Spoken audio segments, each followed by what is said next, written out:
you check it out, fine. So you,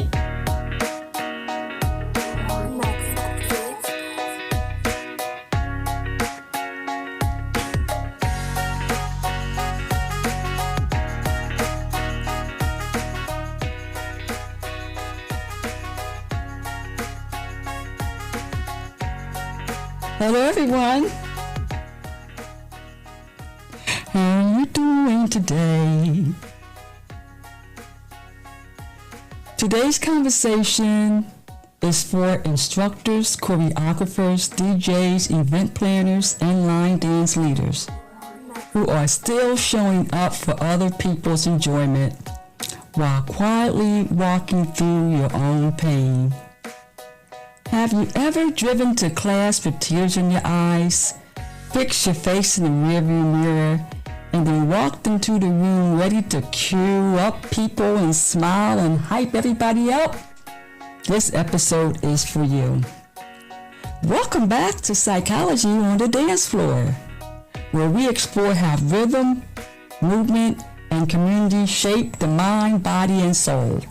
I am Dr. Paula Chandler Paramore, your soul line dancing psychologist.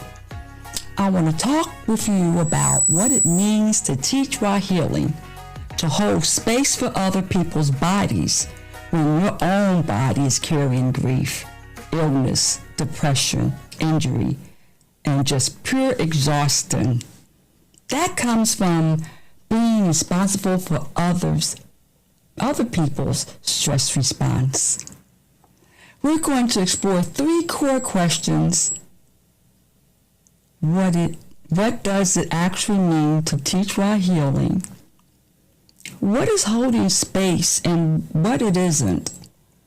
And how can you keep showing up while abandoning your own needs, your own body, and your own healing process? I hope this episode feels like an exhale, a reminder that you are not a machine, you are not just your brand, and you're not a playlist. You are a human being in a human body, and that matters on the dance floor. Welcome everybody. How you doing? We are here again on a Thursday evening talking about the mind, body, and soul. Hope everybody's out there doing well. Giving people time to come on in. Well, I'm going to get on into it. I want to begin by explaining what I mean when I say teaching while healing. Teaching while healing happens when you're actively moving through your own pain, physical, emotional, and you are still responsible for guiding others through dance, community, and belonging. You are both an instrument and a container. You never thought about that, did you?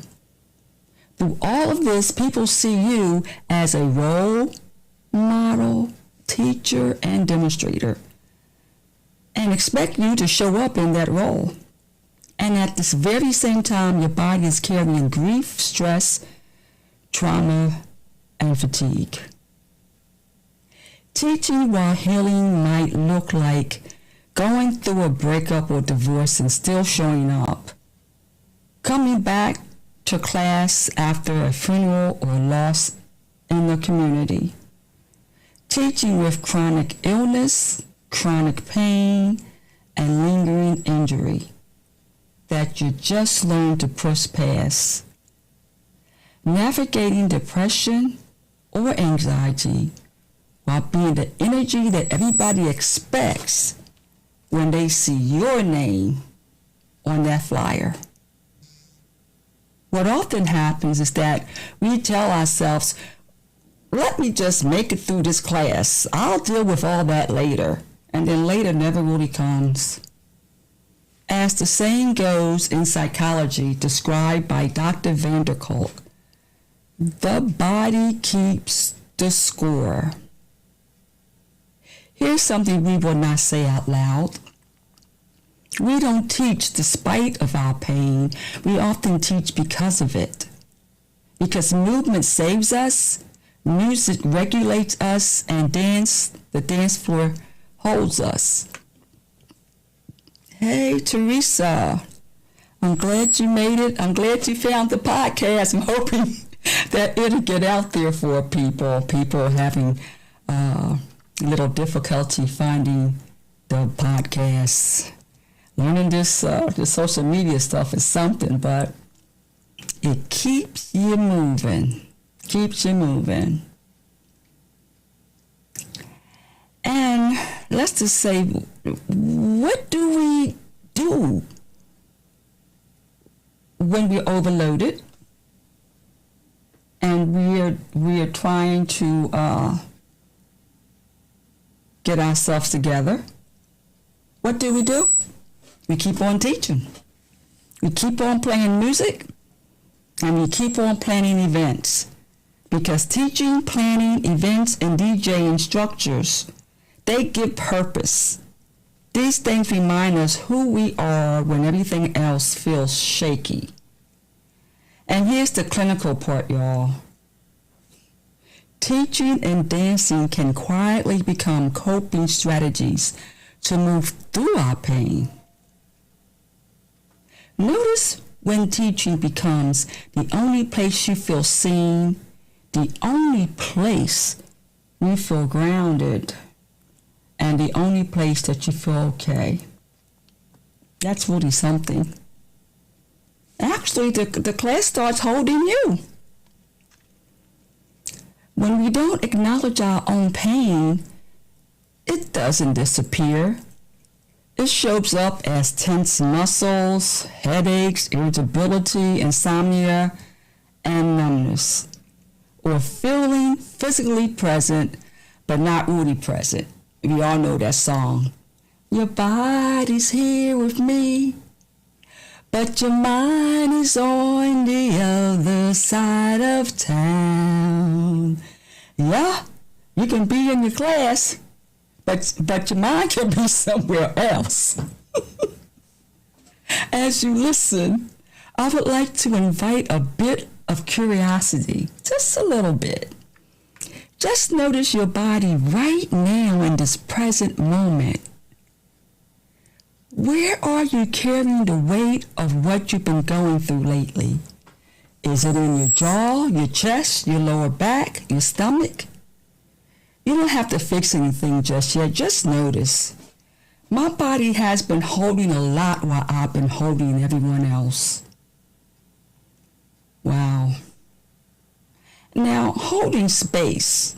What is it and what is it not? Let's talk about holding space. Holding space means creating an environment where people feel emotionally safe enough to show up as they are, to be seen and respected, and to move without fear of being shamed, dismissed, or exploited. This is the container that you provide for your students and guests. Now, I've heard something on social media that kind of bothered me a little bit. And it's like when you're at events and everything and people trying to record the dance and they get upset if people that don't know the dance are up front and they feel they should get in the back. But I'm thinking these are adults, right? And they paid their money like everybody else. Why do they have to get in the back? That's just something to think about. That's sort of, I'm like, wow. But now let's talk about the physical container of which I just said. It's the room, the music, teaching, the way you set the tone. The emotional container is the tone of your voice, boundaries, how you respond when someone struggles, how you handle conflict, and how you actively listen to people's stories.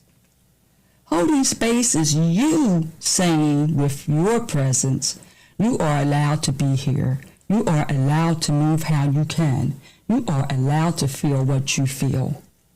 Here's what holding space is not: fixing, rescuing, carrying everyone else's emotions inside your own body. Pretending to be invincible so your students feel like nothing bothers you. Abandoning your own needs, sleep, food, rest, boundaries, so that the class can say they had a good time.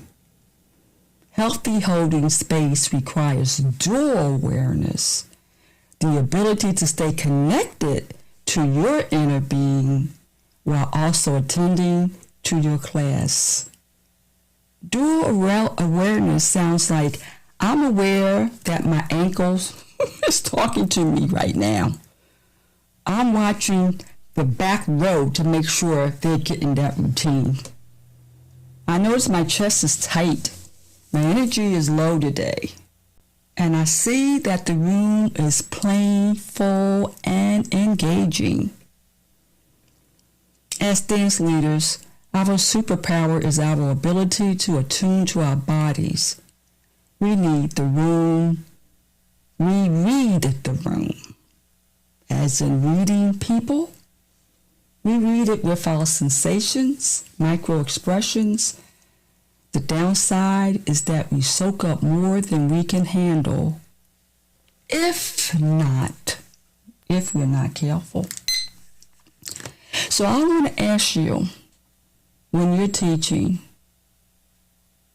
do you disappear from your own awareness? Do you know how you feel in the middle of class? Or do you only feel yourself again once class is over and you're alone in your car? That gap matters because it's in that gap we are accidentally abandon ourselves. Can you imagine that? You're so into making sure that everybody else is having a good time, learning that routine, playing the right music, listen to people's stories, when you just abandon your inner needs. Now let's come back to the body for a moment. Your body is not just a conduit for you to choreograph and provide entertainment. Your body is also a teacher, teaching you to recognize when it is hurting and needing attention. Pain, emotional or physical, is not a feeling of losing your persona. It's a signal. It's your nervous system saying something here needs attention. Something here needs care. Do not ignore that. The culture of dance often trains us to push through fatigue, push through emotions, push through those aches and pains. It's going to go away soon. And leave it on that dance floor. There are moments in performance where that might make sense, like when you're on stage performing. But in teaching, week after week, that mindset can be very dangerous. You know, teaching is an endurance sport. You are managing the music, tracking the crowd, reading vibes, and you're holding the room. And doing all of that while your own concerns are unfolding inside of you. When your body says, I'm tired, I'm hurt, or I'm overwhelmed, please listen. Not just on the dance floor, but wherever you are, in your home, in your car, pay attention to your body. It gives you signals, all sorts of symptoms like injury, shutdown, illness. I want to offer a tiny grounding practice that you can use before, during, and after class, if you're able. You can even try it with me right now, as long as you're not driving. Let your feet find the floor for a moment. Settle in that chair and really feel the ground underneath you. Without forcing anything, notice your breath. Is it shallow, deep, held, or are you really breathing fast? Just notice. See if you can soften one place in your body by just 1%. Maybe your jaw, maybe your shoulders, maybe your hands. Now ask yourself, what part of you is calling for your attention right now? It might be an ache, a tightness, a heaviness. Just notice your body. You don't have to fix it right now. Just acknowledge it. You don't have to judge it. I feel you. I hear you. Sometimes this is the first act of healing in your body.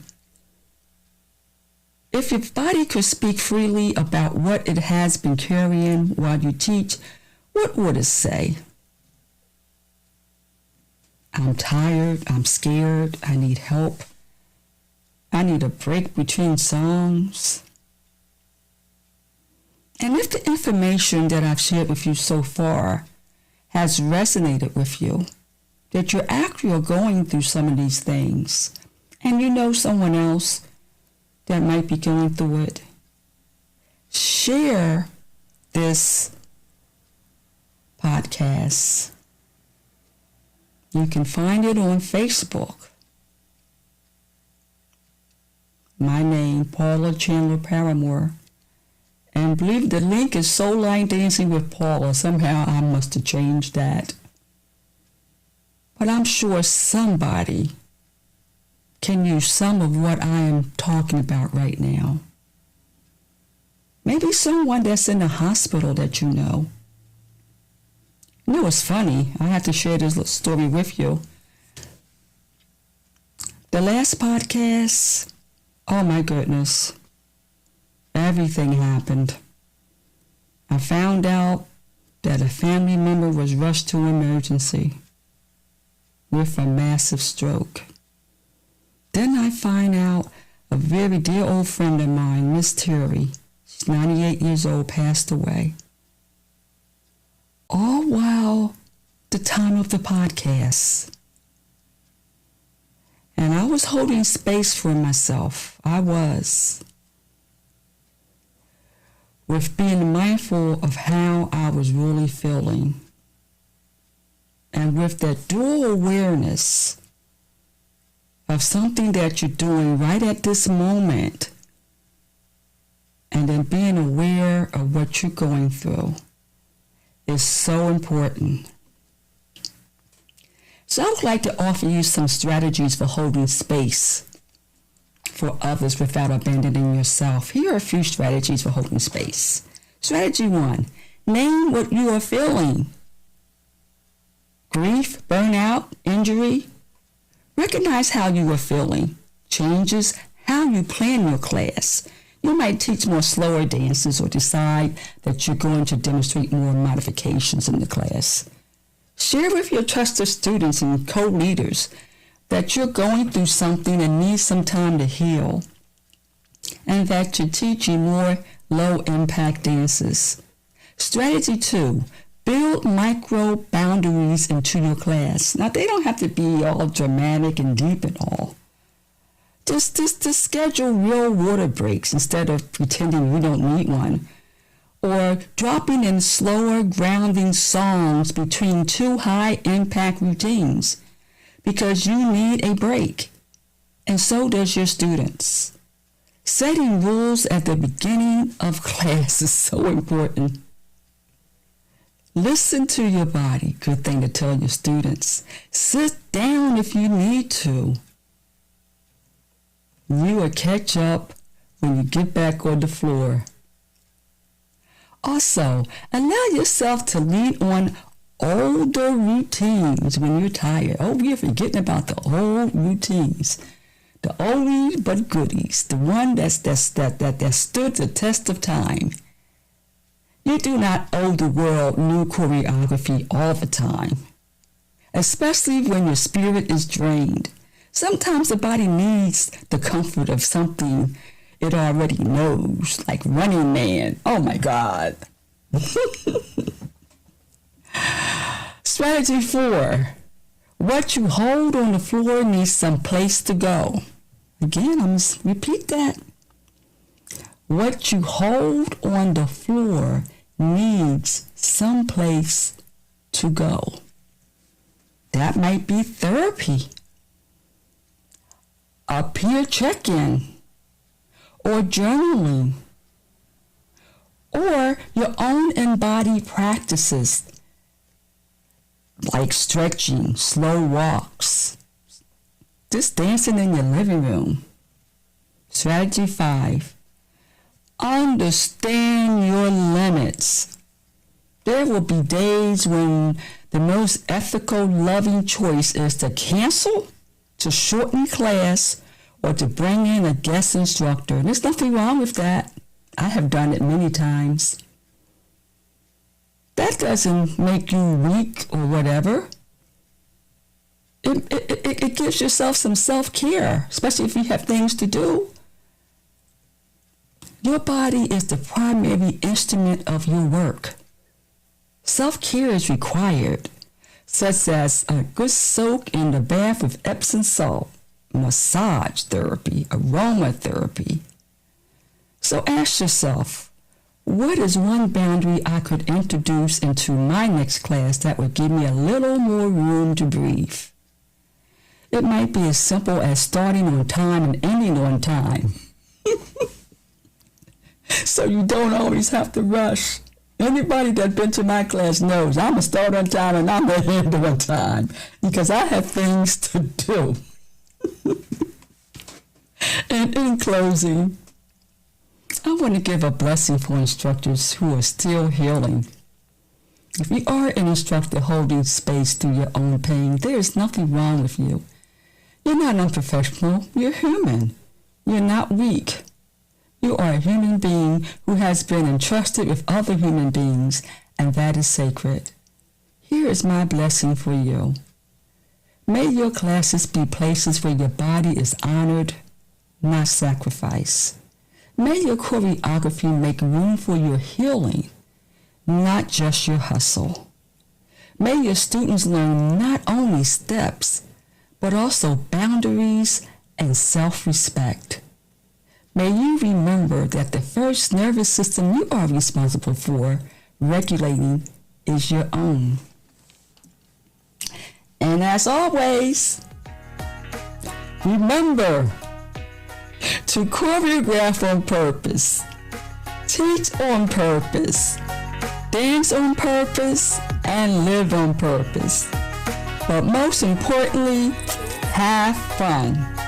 Until we meet again, stay safe and blessed. I'll meet you back here on Psychology on the Dance Floor. Don't forget to share this with your friends and to subscribe to my YouTube channel, Psychology on the Dance Floor. I'll see you later.